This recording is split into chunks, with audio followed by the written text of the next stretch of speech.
Ola, hoxe imos falar de tesorería da asociación, dos cartos, de mercar e vender, de gastar e ingresar e de pagar e cobrar. Non falaremos de impostos, iso deixámolo para outra xornada, pero sí de diñeiro, de como gastalo, de como xestionalo, da súa importancia e sobre todo da súa imprescindible e absolutamente rotunda transparencia á hora de traballar con el.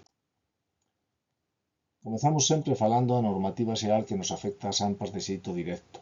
Como sabedes, indirectamente afectanos todo o resto da normativa, como a calquera. Pero a nosa propia é a Lei Orgánica 2/2006 de Educación, a Lei Orgánica 1/2002 do Dereito de Asociación, o Real Decreto 1533/86 que regula a AMPA e que ten un rango estatal, e a Orde de 16 de xaneiro de 1987 que regula a AMPA e que ten un rango galego. Real Decreto e Orden son prácticamente o mesmo texto. Esta normativa deberíamos repasala constantemente. A Lei Orgánica de Educación, porque, aparte do que fale de nós, é a que debulla o marco no que traballamos, a educación. E o resto da normativa indicada porque é onde se sitúan a meirande parte das indicacións xenéricas de como debemos funcionar na práctica diaria das asociacións de nais e pais. Precisamente é no artigo 14 da Lei de Asociacións, que o que establece as obrigas documentais e contables, onde podemos localizar a base legal para esta charla, que se resume en tres afirmacións. Que temos que levar unha contabilidade, que esa contabilidade ten que levarse de acordo ás normas específicas, e unha conclusión, que todo isto son só números que suman e restan. É fundamental leválos dun xeito ordenado, pero nin é difícil, nin é complicado, nin precisa un coñecemento enorme. A ver entón, que é o que queremos dicir con todo iso? Levar a nosa contabilidade. No caso das AMPAs, iso basicamente significa levar un libro de ingresos e gastos. Non hai que levar contabilidades de debes e haberes, nin de partidas dobles. Simplemente é que entra, que sae e canto queda. Iso sí, hai que explicar por que entra o que entra, por que sae o que sae e como se chega a ese saldo final. A nosa contabilidade ten que ser, como toda a documentación que manexemos, clara, pública, contrastable e aprobada pola Asemblea Xeral. Esa contabilidade ten que levarse conforme ás nosas normas específicas. O que ocorre é que nós non temos normas específicas, porque ninguén se preocupou de desenvolvelas. A verdade é que vivimos nun mundo contable moi cómodo, non precisamos demasiada formación para facelo ben e o único problema que podemos ter é a falta de orde, que sempre leva despois a interpretacións moi extrañas. Levando as cousas ao día e ordenadamente, problemas cero. Ben, como gastar sabemos gastar todas, quizáis non saibamos como justificalo ou quizáis gastemos no que non debemos, pero sabemos facelo con facilidade. Por iso, imos comezar primeiro polos ingresos, que son algo máis complicados. A pregunta sistemática, unha das máis comúns, é como pode conseguir ingresos unha AMPA. Antes de contestar, queremos facer unha reflexión. Pensades realmente que a AMPA necesita diñeiro? Porque desa idea que se admite sen debate é de onde veñen a meirande parte dos problemas económicos das asociacións de nais e pais. Queremos facer cousas que custen diñeiro e logo laiámonos porque non o temos. A pregunta que debemos facer internamente é se realmente é necesario facer esas cousas ou se o labor da AMPA debera ser outra cousa diferente. Para isto hai que ter a mente aberta, pensar con calma, e ver que a AMPA non ten por que traer hinchables, nin ten por que facer festas gastronómicas, nin excursións ao estranxeiro. Terá que facer o que sexa bo para a educación das nosas fillas e fillos, que é o lugar onde debemos estar como asociación de nais e pais. Para o resto das cousas hai outro tipo de organizacións. Pero claro, é moitísimo máis doado, moito máis cómodo e moito máis satisfactorio facer unha festa que traballar en serio pola educación pública. Pola contra, facer unha festa non serve para nada unha vez que a festa remata e traballar por unha reclamación pode ter un efecto moi positivo na educación e no futuro dos nosos fillos e fillas. Índose ao tema, o diñeiro que pode conseguir unha AMPA pode vir exclusivamente das seguintes opcións. Cotas das socias, ordinarias, como a cota anual, ou extraordinarias por calquera circunstancia. Sempre deben estar aprobadas pola Asemblea Xeral. e aplícanse a todas as socias dende que se aproban esas cotas. Podemos recibir tamén doazóns que poden realizar particulares, empresas, organizacións de calquera tipo sen contraprestación. Unha doazón é un movimento de bens que só funciona dun lado para outro. Se alguén vos di que vos dá 100 euros se poñedes o seu logotipo na páxina web da AMPA, iso non é unha doazón, é unha compra de publicidade. Podemos tamén recibir subvencións, todas cantas se convoquen e poidades pedir. Ao final desta charla falaremos algo de subvencións. Hai que ter cuidado con elas, pero xestionándoas correctamente son moi útiles. Temos tamén como ingresos as cotas de actividades propias, que son as cotas típicas de actividades extraescolares, esas actividades que facemos para mellorar a convivencia e a participación dos nenos e nenas. Aquí, como nas doazóns, hai que ter cuidado. Organizar unha actividade de baile é unha extraescolar. Organizar un baile e cobrar entrada non o é e non podemos facelo. E por último, teríamos como posibilidade os hipotéticos xuros das contas bancarias que teña a AMPA. Agora mesmo é raro atopar unha conta bancaria que dea xuros, polo tanto, prácticamente non existe este concepto, pero se atopades unha, o que cobredes por aí é perfectamente legal. O resto das ideas xeniais que as persoas que estamos neste mundo temos cada pouco tempo non poden facerse.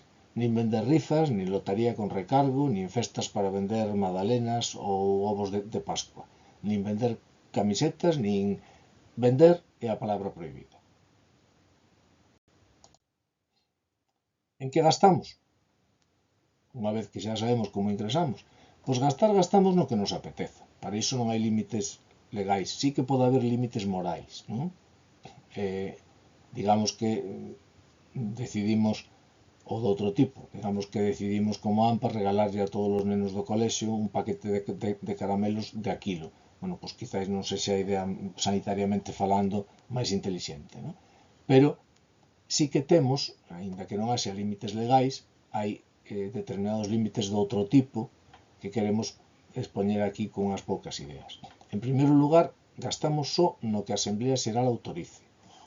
Isto quere dicir que hai que levar á Asamblea cada gasto que nos xurda? Non, obviamente non. O que quere dicir é que a Asamblea Xeral ten que aprobar ao principio do exercicio económico un orzamento de gastos onde se indique o camiño polo que debe transitar a asociación. Non debe ser moi detallado, porque hai que dar marxe de manobra á directiva, pero sí o suficiente como para que logo as socias non se sorprendan de como se interpreta o que autorizaron. Ou sexa, se a Asamblea autoriza un magosto, unha festa de disfraces e unha festa de fin de curso e fixa que a AMPA gastará 500 euros en cada unha desas festas, logo non debemos facer uns mallos sin convocar de novo a Asamblea. Pero sí que poderemos gastar 400 euros nunha festa e 600 noutra. Os 500 son unha indicación. Se a Asamblea di que podemos gastar 200 euros en material para a oficina da AMPA, gastaremos 100, 200 ou 300, pero non 1000, porque se xurde un gasto tan importante deberíamos convocar a Asamblea de novo. Un segundo punto, non gastamos en acción social. As AMPAs non nos dedicamos á acción social, para iso hai outro tipo de asociacións, as ONGs, que teñen esta finalidade, e sobre todo os servizos sociais dos concellos. Se sabemos que hai xente que o está pasando mal no colexio, o que temos que facer é falar coa dirección, corroborar ese problema e dirixirnos, a ser posible conxuntamente, á asistente social que teña esa zona asignada ou directamente ao concello, indicando a circunstancia e a persoa con todo o cuidado, con todo o respeto e preservando toda a intimidade desa familia. Pero claro, sempre hai xente que se empeña en facer de bo cos cartos da asociación, non? Bueno, pois se decidides que non se lle cobra a unha persoa a cota de socia ou dunha actividade porque sabedes vos propiamente que o está pasando mal, tedes que leválo á Asamblea para que vos autorice. Nesa Asamblea nunca diredes de quen se trata. Nese caso teríades que solicitar unha autorización anónima á directiva para responder a un caso de necesidade que iso sí, ides definir con claridade. O sea, solicitamos que nos permitades non lle cobrar a unha familia as clases de judo de aquí ata final de ano, por exemplo, non? O que non podedes é dicir a que familia, non? De todas maneiras, nós non aconsellamos que se faga isto, porque ao final, por máis boa intención que levedes, como non sodes entidades con dereito a pedir ningún tipo de datos económicos, o que faríamos sería beneficiar a alguén por un comentario, con boa intención, e deixaríamos fora probablemente a xente con máis necesidades, pero que, por algunha razón, non as ten á vista. Non? Deixemos traballar a quen ten experiencia nesta materia. Tampouco gastamos en bens, nin damos diñeiro para o centro escolar. A parte de estar expresamente prohibido na normativa educativa, é unha práctica privatizadora dos servizos públicos. Se o noso centro escolar ten falta de medios, xuntémonos coa dirección e co claustro e exixamos a Consellería termos un centro ben dotado e organizado. Ese sí que é o noso traballo. Pagar en lugar de quen debe pagar e perpetuar o problema. Moito cuidado con pagar a medias co centro, que tamén é outra opción que de cando en vez se dá. Pagar a medias quere dicir que nós, como AMPA, as familias, temos que levar algo a cambio. O sea, se poñemos cartos, fixamos tamén unhas condicións para eses cartos. Está ben que se decidimos facer un chocolate con churros, nos paguemos o chocolate e o centro os churros, ou ao revés. Pero se facemos iso, todas as nais e pais teñen que poder ir a probalo.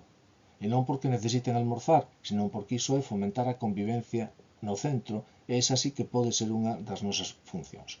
Pagar, como temos visto moitas veces, a metade da festa que se fai en horario escolar a porta pechada, non debemos facelo. E por último, ainda que é moi obvio, hai que dicilo, hai que gastar con cuidado e atención.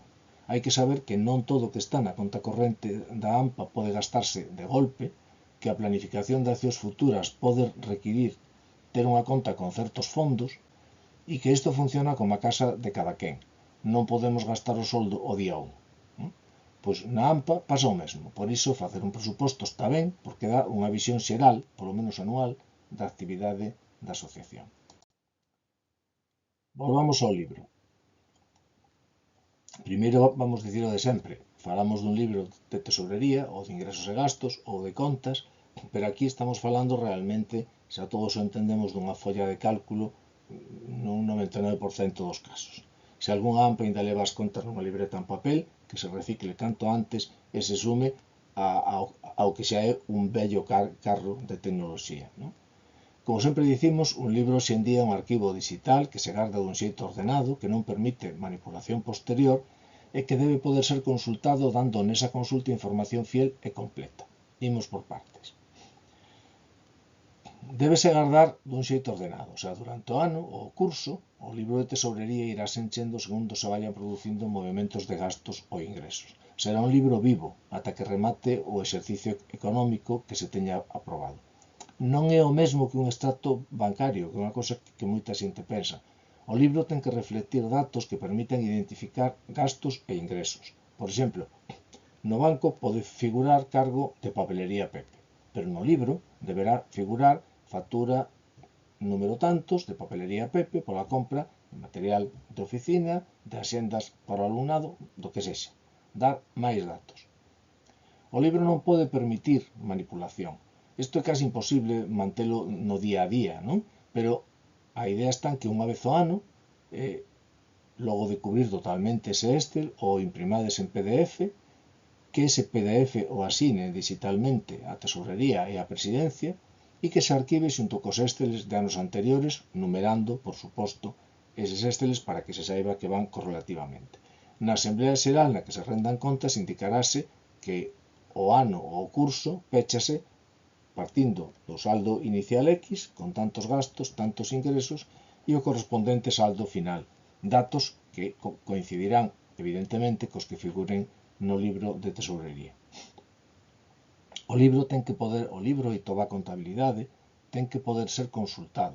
Calquera socia ten dereito a consultar os datos contables cando queira e como queira. Nese libro, neses datos, non hai datos privados, ou non deberá habelos. En primeiro lugar, porque os datos das empresas non son privados. En segundo lugar, porque os datos das socias, a efectos económicos, non necesitan ser persoais. En lugar de poñer ingreso da cota de Pepe Pérez, pois ides ao libro de socias e buscades e poñedes ingreso da cota do socio número 37, por exemplo. O libro e toda a tesourería debe dar información fiel e completa. O libro ten que ser claro, pero se unha persoa desexa ver a xustificación de calquera gasto ou de calquer ingreso, tedes que permitirlle o acceso á documentación que o xustifique. Unha factura, maiormente. Esa factura non forma parte do libro de tesourería, pero sí forma parte da documentación contable da AMPA. Un sistema cómodo, neste caso, é numerar os apuntes de tesourería dun xeito secuencial. Apunte número 1, 2, 3, 4, e logo noutra carpeta ir arquivando os xustificantes coa mesma numeración. Xustificante 1, que é a factura X de papelería Pepe, por exemplo. En AMPAs galegas temos algún modelo de libro de tesourería, se vos interesa, mandade un correo e facilitamos. Por último, a tesourería ten que estar organizada dun xeito coidadoso, pero non hai que confundir o coidado coa complexidade. Pode ser coidadoso e sinxelo. Trátase de dedicarlle un tempo e de ter todo ordenado. Nin é tanto tempo, nin fan falta grandes coñecementos. Que pasa cando non había libro cando chegamos como nova directiva? Isto que pasa moitísimas veces no libro de socias, pasa algo menos cos libros de actas e realmente non deberá pasar casi nunca co libro de tesorería, pero pasa. Ás veces pasa. Pasa porque hai xente que intencionadamente non quere deixar datos, ese é o caso máis extraño. Pasa moitas veces porque hai AMPAs que pensan que como todo pasa polo banco xa está aí no extracto bancario, e outras veces pasa simplemente polo que levamos moito tempo intentando cambiar, que é a concepción errónea de que a burocracia é un lastre e un problema, non? En todo caso, este é un problema común e aquí, cando falamos de cartos, ademais de común, é un problema moi sensible. Se non atopamos un libro ao día, poden pasar dúas cousas: que houbese algo de tempos anteriores, pero que non estea actualizado, ou que non haxa nada. En calquera dos dous casos, o primeiro é abrir un libro ou continuar o que había, pero anotando claramente o que atopamos. Algo parecido ao que vos indicamos nos apuntes que enviamos ou calquera outra fórmula. Basicamente, é preciso dicir que vos estades ao cargo dende o día no que vos escolleron, que ese día había na conta bancaria tal cantidade de diñeiro que non atopades nos arquivos como se chegou até aí e que comezades dende ese día e esa cantidade a traballar na tesourería da asociación. Para que facemos unha anotación así? Por dúas razóns: para que ninguén vos pida a vos o que vos non atopastes nin podedes recrear, e para que ninguén despois vaya a buscar o que xa sabe que non existe. Teríamos que tentar refacer a contabilidade que non está feita buscando extractos bancarios ou agrupando tiques dispersos, etc. Pois agás de que vexades cousas moi raras que parezan indicar que alguén non foi todo honrado que debera, non vos metades niso. Cada directiva que responda do que fixo. A vos chégavos con levar correctamente a vosa tesourería, informar dela e deixar constancia de como se xestionou de cara a quen veñan detrás. Ben, cuestións prácticas. Onde ten que estar o diñeiro? Onde vos queirades, nunha conta bancaria ou nun calcetín. O caso é manexalo ben e que responda ao que hai ao que se di que deberá haber.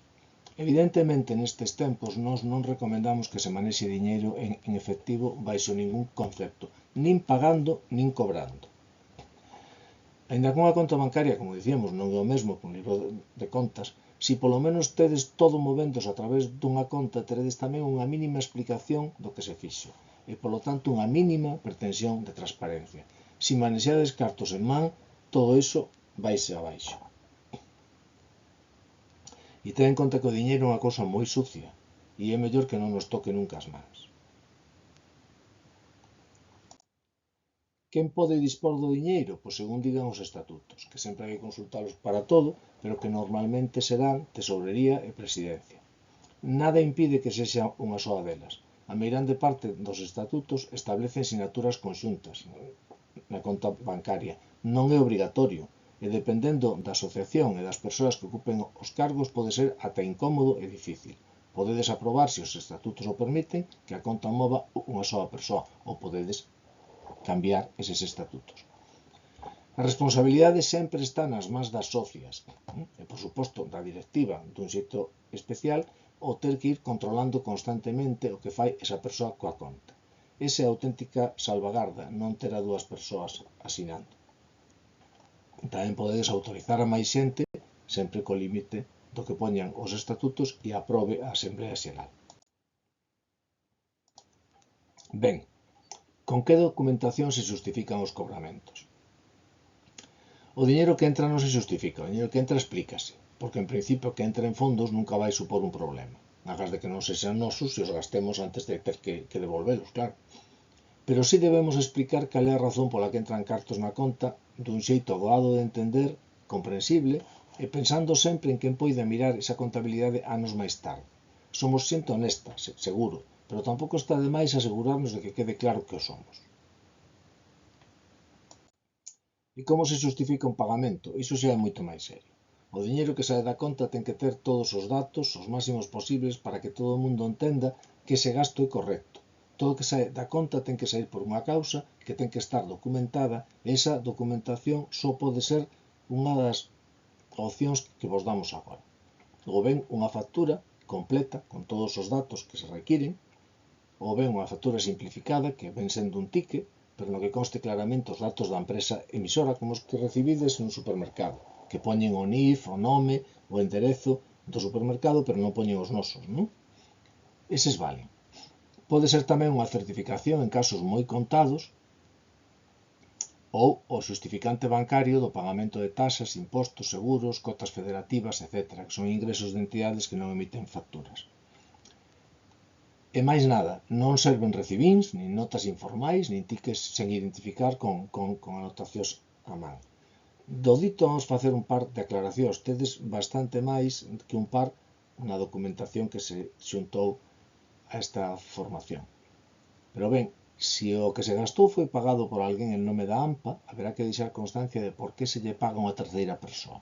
Isto faise con a certificación de gastos suplidos, son así como moi potente, pero non, é simplemente dicir que esta persoa pagou en nome da AMPA este ticket que se achega e compre devolverlle o diñeiro.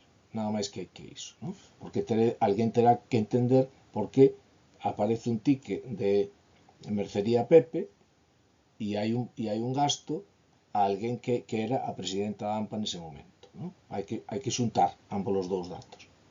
Por outra parte, podense utilizar certificacións, tamén o tedes nos apuntes, no caso de que lle paguemos a voluntarias e a profesionais colaboradores. Como ocorre coas doazóns, a utilización de certificacións ten que ser moi restringida e só debe utilizarse cando se cumplan as condicións para que son pensadas. Non serve que queiramos pagarlle a alguén que non quere facer factura, ou que di que non pode, que é o mesmo, pero que ten a obriga de facela. Non podemos obviar esa obriga cunha certificación como se estivese noutra circunstancia distinta. E que pasa coas doazóns? Pois cando as recibimos temos que explicar ben no libro de contas por que recibimos ese diñeiro. Que quede claro que non o dá e se ten unha finalidade concreta. Antes indicamos que non podemos recibir doazóns que teñan unha contrapartida, pero sí que podemos recibir doazóns que se fagan para algo concreto. Ou seja, unha empresa pode doarlle a AMPA unha cantidade para a carreira de fin de curso con a intención de que reparta unhas gorras co logotipo da empresa ou que a utilice só para a carreira gastando como considere. A primeira opción non é válida porque estamos vendendo publicidade, a segunda sí que é correcta.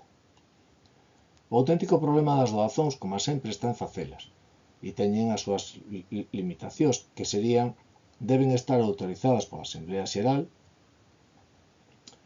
non deben financiarse con fondos obtidos nas actividades, nin por suposto nas subvencións, terán que proceder sempre das cotas das socias, non deben ter finalidade social, como dixen, esa non é unha das funcións da AMPA, non deben facerse en ningún caso ao centro escolar e, unha vez coberto isto, se se fan, justifícanse co recibo da compra do que se doe, se é que non doa descartos, ou coa xustificación da transferencia dos fondos, sempre co acordo da Asemblea no que xa constará a explicación do por que se fai esa doazón. E anótase nun libro aparte, agora falamos dele. Entón, hai máis libros que o libro de contas? Pois sí, nesta área de tesorería temos 2 libros máis que deberíamos ter abertos e actualizados.